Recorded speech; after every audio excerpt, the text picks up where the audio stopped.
Perfect.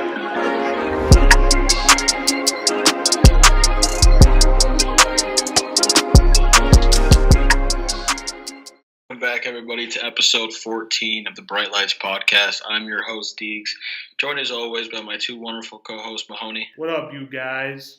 and PT. How you guys doing today? It's been a while since we've last recorded, talked about some stuff. Not a lot has happened, but we got some topics that we do want to talk about here. So, as usual, I don't want to waste our time or your time. Mahoney, you go ahead and jump right into it. Yeah, so we're going to talk about probably the shittiest Super Bowl in NFL history. It was really, really fucking bad. I mean, It was so bad. the commercials were bad. The highlight of the Super Bowl was a cartoon character popping up for 30 seconds during halftime. Yep. That Super Bowl basically, in my opinion, describes this NFL season as a whole. Just like a total shit show. Agreed. I mean, I guess if you're like an old school football fan, you probably loved it. It was a pretty good defensive battle How could for you the love most it? part. The Rams defense played out of their minds. Aaron Donald is a fucking monster. He's I will insane. go Yeah. to my grave saying that Aaron Donald is the best defensive player in football right now. He is an absolute beast. Yep. And Ndamukong Suh played well. He played very well. He had a sack, didn't he? I'm gonna be honest with you. I think you can even go as far as that. Aaron Donald's right now the best football player. He's the best player in football right Yeah, I agree. I agree, dude. When you're a defensive lineman and you're lining up on the interior and you're getting 20 plus sacks a year, you're getting 20 plus tackles for loss, you have the impact that he has. Just the dude's just a fucking monster, dude. It's absolutely insane. The Rams linebackers played well. Corey Littleton, San Diego guy, played really well. Mm-hmm. And their secondary, for the most part, it was all right. And then the Patriots was Bill Belichick. That he was playing chess, the Rams were playing checkers, man. That's basically what it is. Every single fucking time New England plays in a goddamn Super Bowl, Yep. this little fucker playing, out coaching everybody. He out coaches the whole entire world, it seems, at this point. He probably out coached himself if he wanted to. He did. Honestly, he did outcoach himself. We'll talk about it a little bit more after PT talks a little bit about the Super Bowl, but it was a really shitty game, to be honest with you. And yeah, Well, I wasn't even able to watch Super Bowl. I had multiple flights delayed back home, coming home from Florida. So I listened to the second half on the way home. After I landed, I checked Twitter real quick, and all I saw was punt, Yep. punt, and I couldn't have watched it. It's really disappointing to see that the best game of the year, the most anticipated game of the year, the one that even football fans watch, was that shitty. This year was supposed to be the year of the offense. It was, and then the Super Bowl didn't show that at all. No. It's kind of sad in that aspect that these two. I mean, and you can consider that both of these two offenses were high powered. Like you said, you got to give it to the defenses too because they did play out of their minds. But like I said, Super Bowl is supposed to be kind of like their showcase game of the year, and it didn't do anything. It really didn't live up to their standards. So it was sad and disappointing in that aspect. Yeah, I actually want to bring up a little something for you guys to talk about. Julian Edelman. he's not a Hall of Famer, dude. Shut the fuck up. Just listen. Do you agree with him being MVP? Yeah, I agree. Yeah. Yes. Yeah, okay. Yeah. I don't think anybody agrees with him being a Hall of Famer. I No, think that was yeah, the stupidest thing that came out of that whole game. You should go on Twitter because there was people, and I shit you not. I'm about to say this on a podcast. I'm about to say this out loud, and I've never thought I'd say this in my entire life. There was people who were not Patriots fans who were comparing Julian Edelman to Calvin Johnson. I saw Jerry Rice comparisons too. I'm not lying to you, okay? Let me read you some stats because fuck it, I didn't want to talk about this, but I just fucking hate the Patriots so much. This has to come out. Go ahead, buddy. Let me read you. I'm gonna give you two players. I'm not gonna tell you who's who, okay? And I want you to tell me which one of them has, in your opinion, a better career, okay? Player A has somewhere around 600 career receptions. That number could be wrong, okay? Don't worry about the receptions. About 6,000 receiving yards in his career. 30 36 touchdowns, and a Super Bowl MVP under his belt. Okay, player B. I wonder who that is. Yeah, I wonder who that is. Player B has 6,000 or so receiving yards, a little bit under 6,000, about 30 receiving touchdowns, and a Super Bowl MVP under his belt. Okay, so just based on that, which one do you think is a better player? A. Okay, A is Antonio Holmes, Oh, wow. and B is Julian Edelman. Right. And there are so many people. I'm not saying this because I'm a Steelers fan or anything, but there's so many people that are like, you ask them that question: is Antonio Holmes a Hall of Famer? No, he's not a Hall of Famer. I don't think he's a Hall of Famer. Did he make quite possibly the greatest play in NFL history by making that catch? Yeah. Definitely. But is he a Hall of Famer? No, he's not a fucking Hall of Famer. Neither is Julian Edelman. People, I saw somebody try to tell me on Twitter that Antonio Brown isn't a Hall of Famer, but Julian Edelman is. Yeah, that's It's just fucking blasphemy, dude. And like, he's a good player. He's definitely a good player. I'm not saying he's not a good player. He's a 3-time Super Bowl champion, but he is what we would consider in baseball a Hall of Very Good. Yeah, exactly. A Hall of Very Good. That is what he is. And yeah, dude. He's like a Joe Mauer. Joe Mauer might be a Hall of Famer because he was a catcher, and there's not a very good offensive catchers. But I'll give you an example. Right now, he's not. He's Paul Konerko, but Paul Konerko has a much better chance of getting into the Hall of Fame than Julian Edelman does, in my opinion. Now, I do have to reiterate this because I've been saying this for the whole entire season. You can't fucking play zone defense against the New England Patriots. It doesn't work ever. Never going to work. And Tom Brady played like shit. Okay, he didn't play like Tom Brady, and we could get into that argument at a whole different other time, like we already have. But he did not play well, and it's really, really not that hard to throw to guys that are wide open every single time. And because you cannot play zone defense against the New England Patriots, if you're going to play zone defense on them, Julian Edelman is going to run 5 yards, get wide open every single time. Brady's going to dump it off to him, and they're just going to keep dumping the ball off and wasting time off the clock and winning the game. The Rams dominated down in the trenches, but they lost because their secondary they just played zone defense the whole game. And you cannot do that against a team that literally their offense is check down, check down, check down, check down. Over, you could put Blake Bortles in that fucking offense, and if all they did was check down, then they'd probably still be really good. Because it's just so easy. It's so easy, and it's so annoying because they win every single fucking year just literally doing this. Just checking it down every single time. But yeah, shitty Super Bowl. New England's probably going to win like 7 more before that dickhead retires. And yeah, I hate football. Yeah. So, Yeah, well, football is over, which also means that our little competition is now over as well with our picks.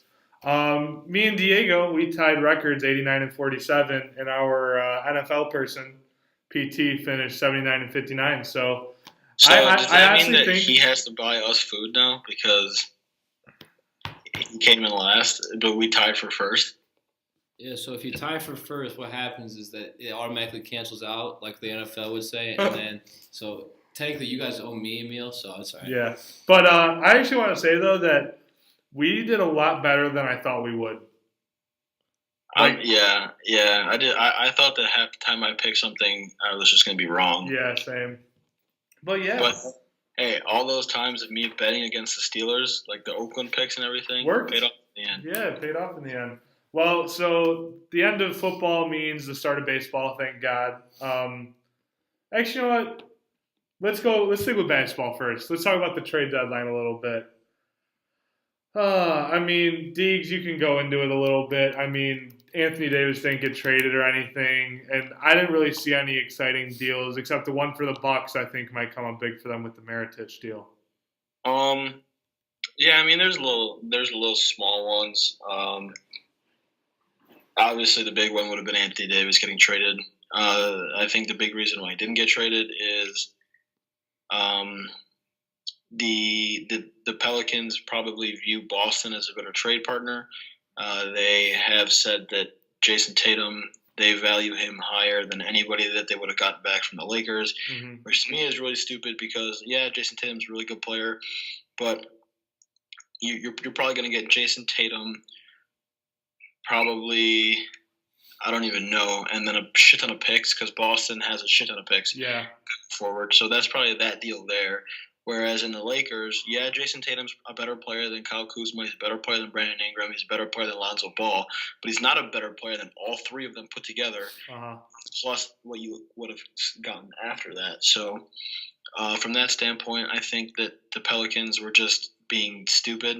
They could have had a really good young core to build around there, and they get 2 first-round picks, a second-round pick. That's a really good young core to build around for the future. Plus, you keep on Drew Holiday, you have Julius Randle, and that's pretty decent in a few years when teams like the Warriors are getting older and all the other West teams are gone.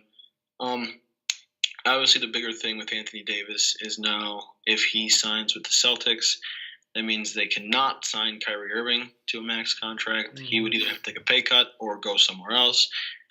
Reports come out Kyrie wants to play with LeBron again. That would be nuts if he went to LA and played with LeBron. I'd be kind of hyped. But, other than that, you have the Bucks. The Mirotic pickup is really good for the Bucks. Really good. The team that was the best team in the Eastern Conference got better. Yep. You got a guy shooting 40% from 3, 50% from the field. Put him next to Giannis. Open up some spacing. And then the next big one, Marcus Gasol to Toronto. Give Kawhi Leonard and Kyle Lowry a established big guy that knows how to play the game of basketball, is a really good passer. The big takeaway is that the 3 best teams actually, because the 76ers traded for Tobias Harris. So the 3 best teams in the Eastern Conference got better, and the Boston Celtics didn't do shit to get better. Yep. So I think that the East will be a 3-team race between Philly, Milwaukee, and Toronto. And the West is obviously just going to be the Warriors again. So not too much big stuff. And then 2 other things, not really them bettering a team or anything. One was the Magic acquired Markelle Fultz from the 76ers. This is starting to fall under the Markelle Fultz as being the biggest bust of all time. If he struggles with the Magic, it's definitely going to go down that way. Yeah, it's going to go that way, yeah. We can keep an eye on that for a while. And then also, someone got traded in the middle of the game. You guys remember? I can't remember his name. Harrison Barnes got traded in the middle of the game. And LeBron went to the media about it. Do you guys have any input on how you think that should have been dealt with? I don't think you trade. Okay, here's what it is. I don't think you trade a guy in the middle of the game. I think if you had plans to trade him, obviously plans to trade someone don't just pop up in like an hour. So like if you have plans to trade him, sit him out because one, obviously if you want to trade this guy, what happens if in the first quarter he goes up for a layup, comes down, tears something, now you're stuck with that. Exactly. And 2, it's just not a right thing. Now I did think it was pretty ironic that the guy that wants to trade everybody on his whole entire roster to get superstar said something about it, but I mean he's right. I don't think you trade someone in the middle of the game. What the Pelicans did with Anthony Davis, now albeit it's Anthony Davis, he's a superstar, but they held him out up until after the trade deadline. He was healthy to come back and play. Didn't play because why would you play a meaningless game if you're going to get traded? Yeah. And then the Markelle Fultz one, it's pretty interesting. Orlando's needed a point guard for a really long time. They didn't really give up that much for him other than that first-round pick. But if that pans out and he turns into what he was coming out of college, that is going to be very good for the Magic. It's a low risk. Him and Mo Bamba, baby. I think it also – this could be a fresh start for him too. This could be a place where he frees it, like just clears his mind, goes out there, doesn't have – the people on his back like he did in Philadelphia. I think this could be an upside for him, and because that's probably the biggest part about it. PT, you make a really good point there. Just take the city of Philadelphia, right? Phillies fans, they're dickheads. Yes. Yep. Eagles fans, they're dickheads. Sixers fans, even though they don't have a right to be dickheads, they're dickheads. You're going to Orlando, which is probably like the smallest market in the NBA. Nobody big goes to play in Orlando. They don't get any national attention. And you have a guy who's just been getting shit on ever since he came in the league. He's basically like a walking meme right now, right? The He guy had can't shoot teammates fucking on free his throws. back. It was bad. Yeah, it was bad. Really bad. So now clear your head, take all the time you need to get back healthy. It's a sign of confidence too Yep. that Orlando is willing to trade away a first round pick. That's a team that isn't really good, Yep. and they're willing to trade a pick that would probably be a lottery pick for you to bring you in. They're probably going to be patient with him. They're not going to rush him to get back. They're in no hurry to contend. They have a really good young core, like you said, Mahoney, Yep. Mo Bamba. They got Jonathan Bamba, Isaac baby. there. Evan Fournier, Nikola Vucevic. That's a really good young core to build around. And you bring Markelle Fultz in. If he pans out, I mean, the dude was the number one pick for a reason. Yeah. He was the number one pick over Jason Tatum. He was number one pick over a bunch of other really talented guys in a really good draft class. So that pans out, then it's really good. Really good trade for the Magic. That's a good move, in my opinion. Yeah. I think that pretty much does it for all the trade deadline stuff. Well, actually, you know what? Another interesting was Marc Gasol getting traded. That's kind of that's a big one right there. Yeah, to the Raptors. Yeah, but like I said earlier, the three best teams in the East got better. Boston didn't really do much, and the Eastern Conference playoffs are usually a shit show, or they have been, because it's always been LeBron. The last 8 years it was LeBron. Yeah. Now it's going to be interesting. I mean, it's an exciting time for basketball, honestly. Yeah, it's a really good thing for basketball. Milwaukee's really good. Milwaukee's a really good team. They're really freaking good. Yeah. They have what it takes to win a championship. You need a bona fide superstar in the NBA. It's a superstars-driven league, and Giannis is on pace to be the best player in basketball once LeBron hangs it up. Yep. Chris Midd, he's really good. Eric Bledsoe's really good. Obviously, Philadelphia, you got Joel Embiid, Ben Simmons, Tobias Harris, Jimmy Butler. And Toronto is kind of like the team that like no one cares about, but they're still really fucking good because they have Kawhi, Lowry, Pascal Siakam, Marc Gasol. So it's going to be a really good Eastern Conference to watch. Personally, Milwaukee is my pick to go out and win the East, just because, I mean, in a 7-game series, who the fuck in this league is going to stop Giannis? No one's going to stop him. He's 7 feet tall. He takes 3 steps and he's down the court. So we'll see. Obviously, Golden State is probably going to win the whole thing again. They'll probably just sweep the finals like they do every single fucking year. Yep. But it's a step in the right direction for basketball. Yeah, it definitely is. So going from basketball to baseball, it's kind of switching times now where basketball was kind of predictable and everything, and nobody really watched it. Now baseball is becoming a big standstill. This free agency has been awful. But we're starting to see a little bit of movement. I mean, Wade Miley signed with the Astros, which I think is a big addition for the Astros in the ways that they're losing Keuchel now.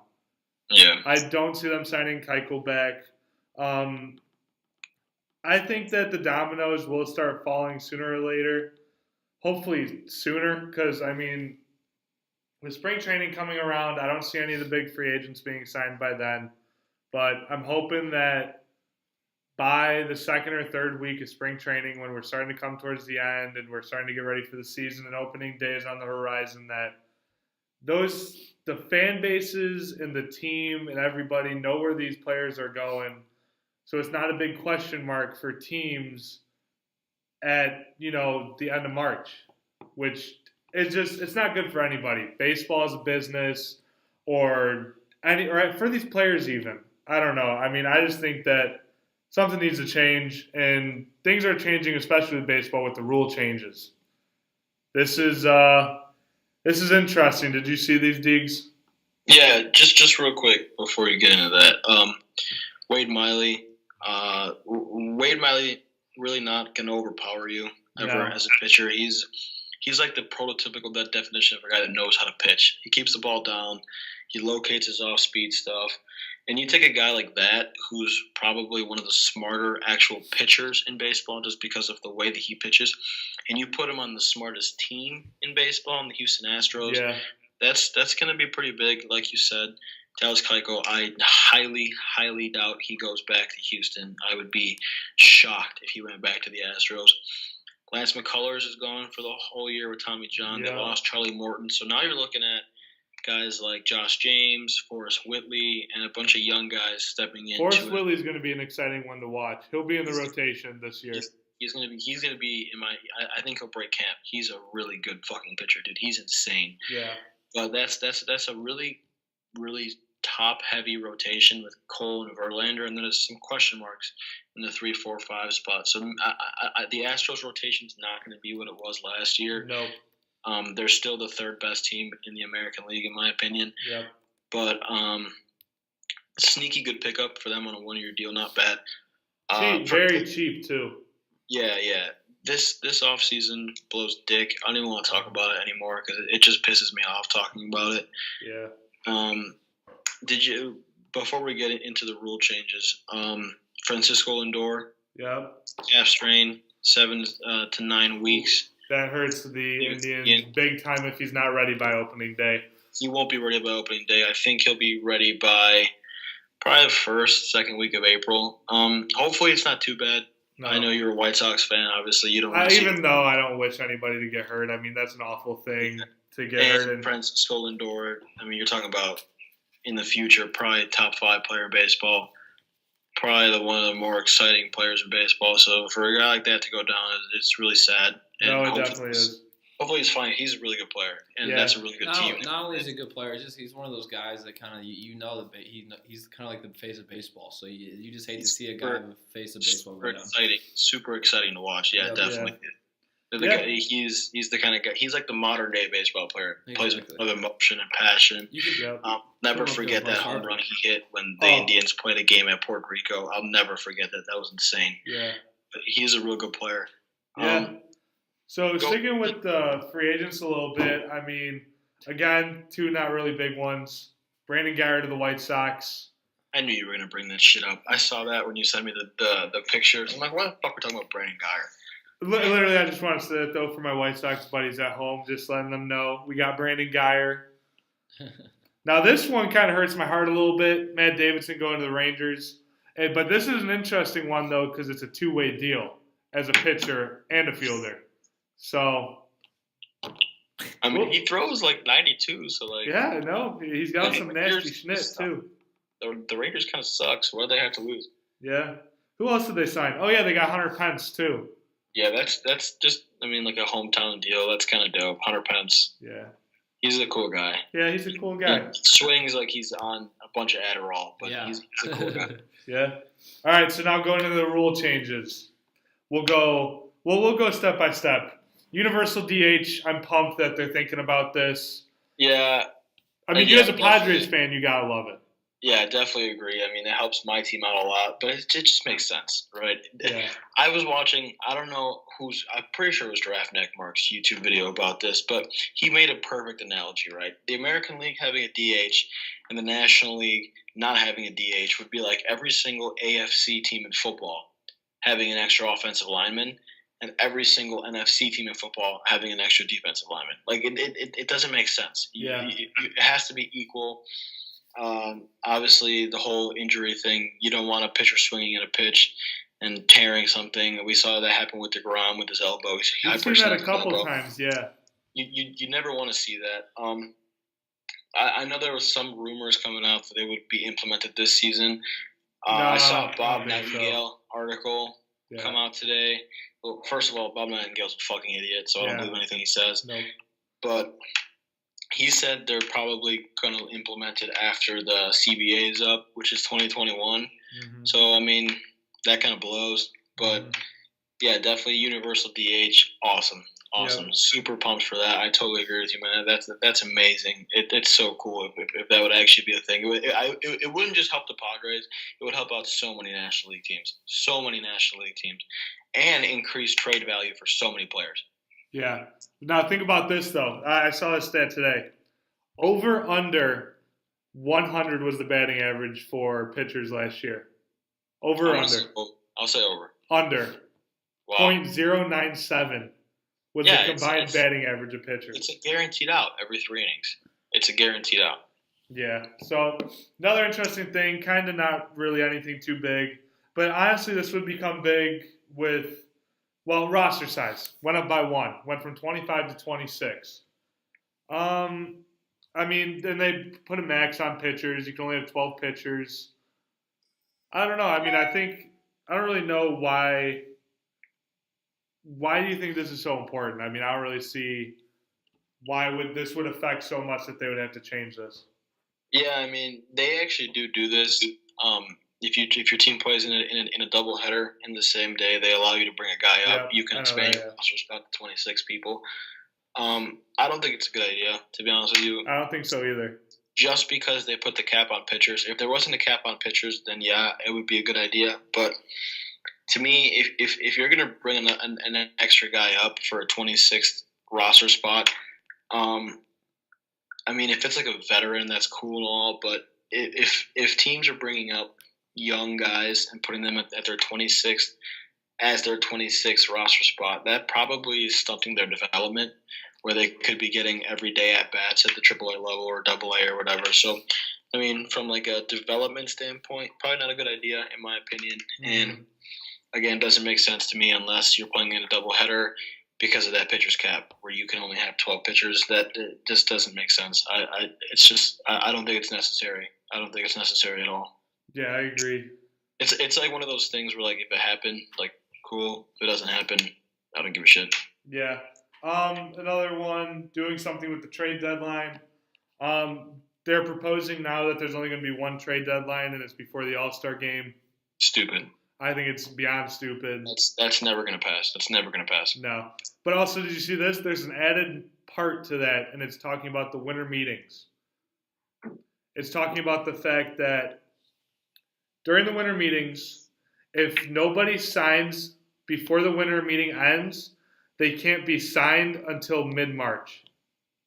Also stupid. That would be the dumbest thing that's ever implemented. That would be this offseason glorified. Mm-hmm. Literally, this offseason glorified. It would just be a shithole for the whole offseason. Yeah. That would be so stupid. It would be beyond stupid. Now we're going to get into some of the really bad ones that I am not a fan of at all. Some of these rules were I saw them, and I want to know who came up with this idea, because they should be fired immediately from wherever they should be sent to the Bermuda Triangle. Honestly, I'm keeping real with you. I feel like some of these people that are coming up with the rules haven't even played baseball. Yeah, I it agree. doesn't even make sense. So bad. Okay. Pitchers are required to face a minimum of 3 batters. That takes away all strategy in baseball. I understand that Major League Baseball is huge on pace of play, right? But you have to understand, at some point, baseball is baseball. You have to take the on-field product and make sure that it's still good. Yeah. Okay, because I'll give you a good example, right? A lot of our listeners, the 18 listeners that we have, yep, the 18 baby, don't know much about the AAF like I do, right? The AAF, obviously, it's kind of like a minor league football. First game's tomorrow. Shout out Fleet Nation. Their games, they did like a preseason, like a rehearsal games, and the average NFL football game is 3 hours and 12 minutes long. Okay, the AAF football games all of them were under 2 hours and 30 minutes. Okay, wow. Why? What did they do? Take out commercial breaks. The halftime is still the same. It's still 13 minutes. They took out commercial breaks. There's no kickoff, and I think you get one review a game, right? That makes everything go by so much faster. And the game is still football. They're not changing football a lot. Just like there's no kickoff. You're still paying to watch football. You're still watching football. If I have to fucking put a reliever in, a left-handed reliever, to face a lefty, okay? And then the next 2 batters in that lineup are both righties. Takes away all of the good on-field product. I understand that nobody wants to watch Dave Roberts go out to the mound and switch guys like a fucking prostitute switches guys every single fucking day. Okay, but it's part of the game. It's part of winning. It's part of the strategy of baseball. It makes strategical sense to put in a left-handed pitcher to pitch to a left-handed batter. It does not make any sense to keep that guy in and throw him to 2 righties back to back. So forcing a pitcher to face 3 hitters is like, it's Major League Baseball taking away from the strategy, and it'd be really stupid. I guarantee you there would be a lot of teams that would lose more games because of it, and when you lose, nobody wants to come watch you. So like, in the grand scheme of things, it's dumb. It's really dumb. They could be doing so many other things to speed up pace of play and get kids or casual people to watch baseball, and that's definitely not one of them. Yep, I agree. Sticking with pitching, 20-second pitch clock. I mean, I don't again, care. it'll increase the pace of play better. There's But- like 10 guys in Major League Baseball that can't get a pitch off in under 20 seconds. So, like, I don't care.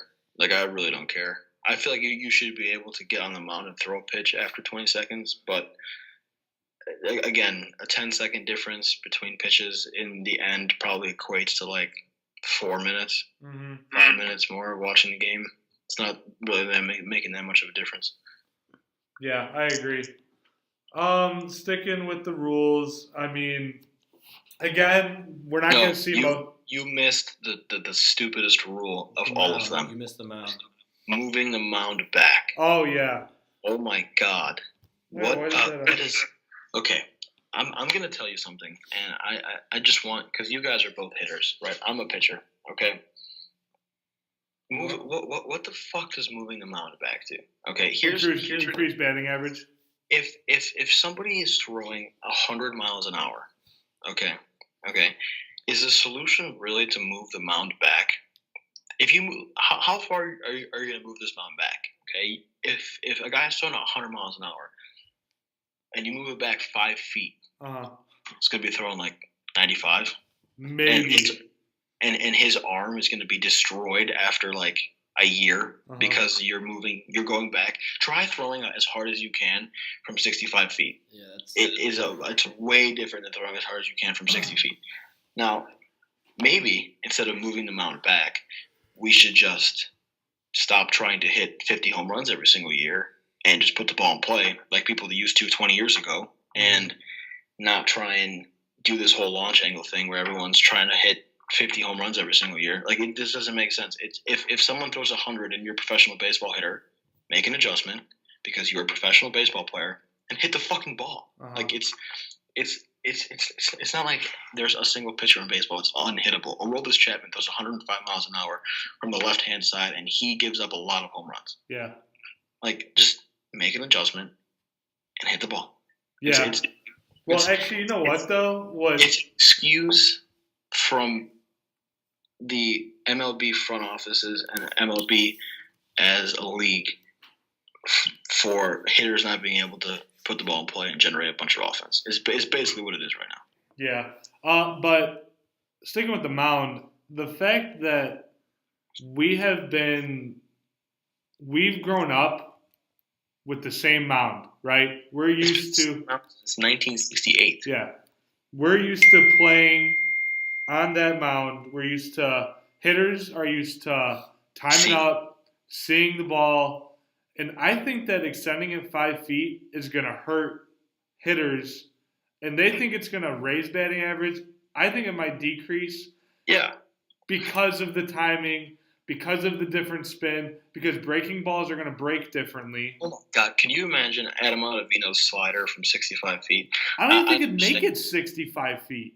I understand that, like, fastball velocity would probably decrease. Obviously, it's going to decrease if you move the mound back. It just makes sense. But when it comes to, like, actually throwing junk, if you can really – if you have a lot of movement on your breaking pitch and you can get it to break a lot, it's going to break so much more if you move it back.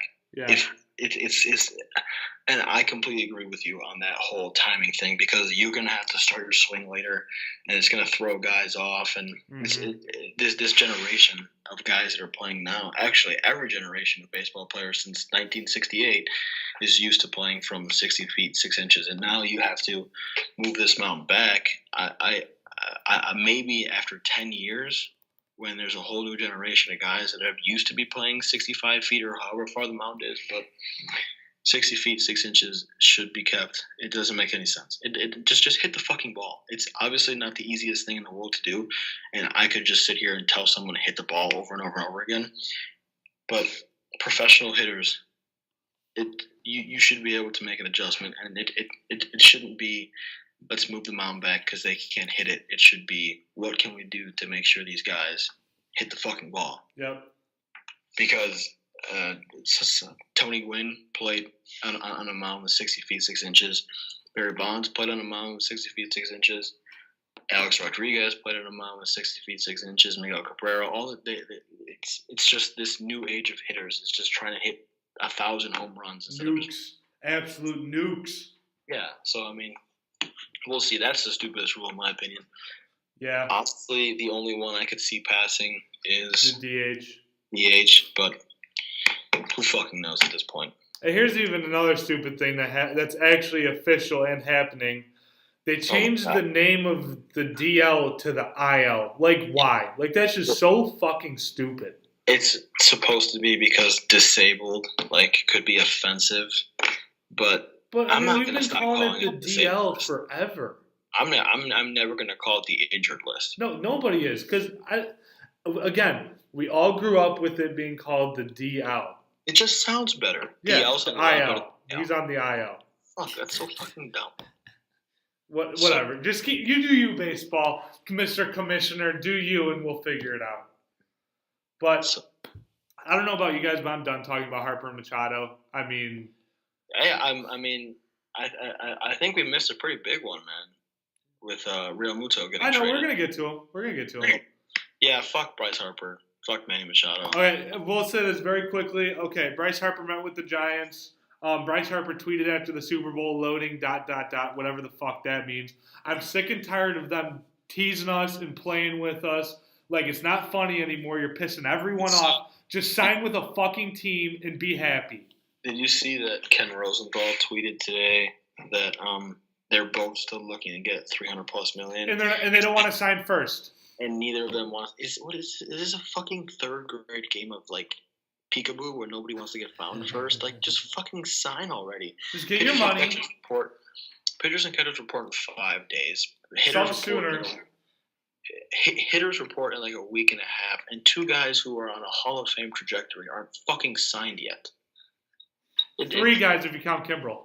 At this point, dude, it's just like I don't even know. It's just fucking dumb. I'm making a promise to our 18 listeners and to both of you that until one of these douchebags signs, we're not talking about them anymore. No, I agree 110%. Harper or Machado on our little podcast notes. I'm not podcasting that day. It's just a you guys thing. Okay. All right, cool. Yeah. All right, well, enough with those 2 douchebags. Fuck them. JT Realmuto, now Philadelphia Philly. I think everybody knew that Realmuto was eventually going to get traded. Probably sooner in the offseason, but either way, he's not a Marlin anymore. I think this was a good trade for both sides, honestly. Yeah, I mean, first of all, thank God that he got traded to anybody but the Padres. I'm really happy about that. From the Phillies' point of view, you get the best catcher in baseball, probably best all-around catcher in baseball right now, JT Realmuto. Kind of fits a need. Jorge Alfaro, I understand he's a really good defensive catcher, has a really, really, really good arm behind and his fucking nukes. But he's not better than JT Realmuto. No. Their lineup, if they get Harper or Machado, is really scary. Really scary now. And yeah, I mean, from the Phillies, you went out and you're in a win now mode. Obviously, you have stupid money that you haven't spent yet, but they got their guy. They got a guy from an interdivisional rival, and say what you want, I don't think that what they gave up is really too much. Obviously, Sixto Sanchez, the whole entire deal revolves around what Sixto Sanchez turns into. If he turns into an ace, then trade. We'll probably look down 4 years on the line, even trade. Unless the Phillies win a World Series, then not an even trade. Then Philadelphia won that deal, because anytime you win a World Series, you win a deal. But Jorge Alfaro, like I said, good defensive catcher. Well, this is where I think Jorge Alfaro comes in. The Marlins don't need Realmuto. No, they don't. The Phillies need him. They're going to be rebuilding forever because their front office is awful. Yeah, but I think Jorge is a good fit for the Marlins right now as a catcher. Yeah, I mean, he's young. Exactly. He's 25. He's He's really got- good with the glove. Yep. He hits for power. too. Yep, good ceiling. Yeah, good ceiling. But even if he doesn't ever hit that ceiling, and his upside or he turns out to be Austin Hedges with a better arm, that's really good for a young team with a young pitching staff, really young pitching staff, and what they're hoping to have. So, yeah, he's a really good piece for them. The other guy that they got, that lefty, had a really good year last year. I think his name's like Luke Stewart or something, Will Yeah. Stewart. Really good year last year. From what I can tell, he's a sinker baller. He gets a lot of ground balls. But last year was his first year, and he's been with the Phillies since 2015. His ERA was below 4, so that's kind of concerning. You get a guy that has only 1 year of having like an actual pretty solid statistical season. Yeah. But again, Sixto Sanchez, what he turns if he pans out, he's an ace. He's an ace. Has ace-like stuff. The only concern I have with him is he had to sit out a lot of last year with elbow inflammation. Mhm. Never good for a young guy, No. especially those young guys that throw hard.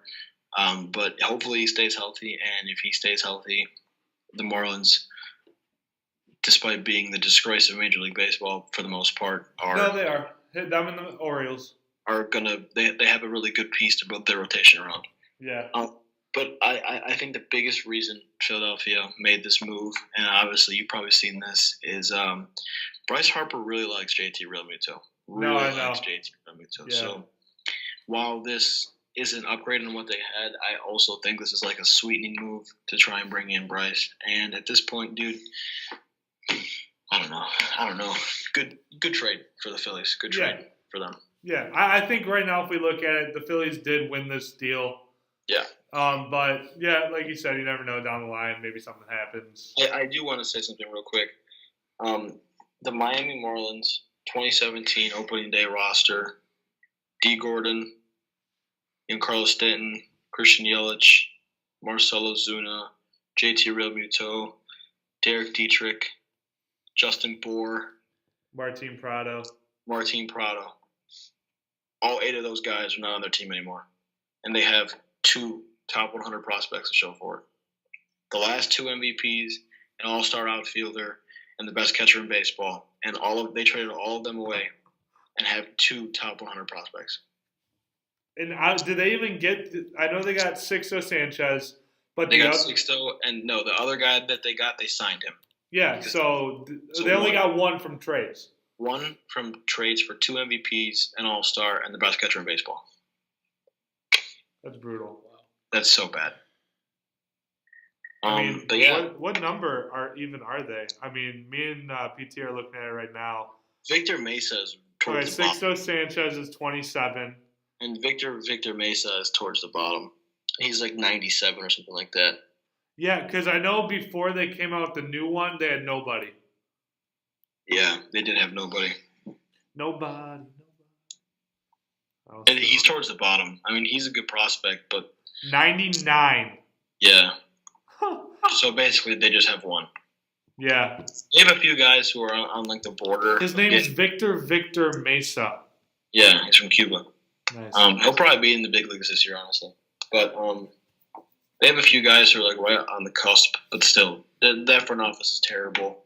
And I'm glad for JT Realmuto's sake that he's out of Miami, even though Philadelphia is a great place to go play at. Yep. He's out of Miami. That's my dude. Yeah.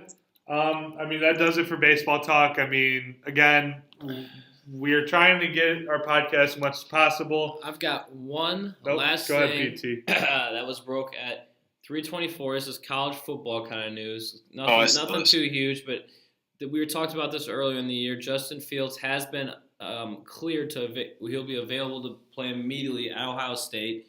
We touched on that earlier, and that's kind of huge because he was going through a bunch of I think he had a case that he had to get through to make sure he played at the beginning of the season, but he will. He'll be the starting quarterback for Ohio State, and I think that'll be kind of big for them too. He's a good player, and I think it's going to help them out a lot. Yeah, and that's a guy you saw him in immediately as a Heisman candidate. Really good quarterback. Now we just have to see if Tate Martell will be granted eligibility to play. Yep. Mm-hmm. If he does, then that's just one more electric quarterback to add to the mix. It's gonna be a fun year. That's for It, sure. it should be a fun year, yeah, but that's big because if Justin Fields was deemed ineligible with Tate Martell gone, Ohio State was not going to be good next year. No. And when you have a major program like that not being good after losing their head coach, not the best look for college football. So real good that Justin Fields is eligible to play. But like Mahoney said, we are trying to get this podcast out as much as possible. It's definitely hard because we both have different baseball schedules and everything. But make sure you follow us on Twitter, Facebook, or not Facebook. Yeah, go ahead, like us on Facebook. Go right ahead. Like us on Facebook. Yeah. Follow us on our 18 follower Instagram, Spotify, Apple Podcasts, YouTube. We're fucking everywhere. Spotify, they said they're stepping up their podcast game. So, hey. If you turn the corner, we're probably going to be there. So, Yeah. I mean, take that for what you want. Yeah. That's all we have for you guys today. Thanks again. Solid shout out 18. Thanks for listening to us. 18. Perfect.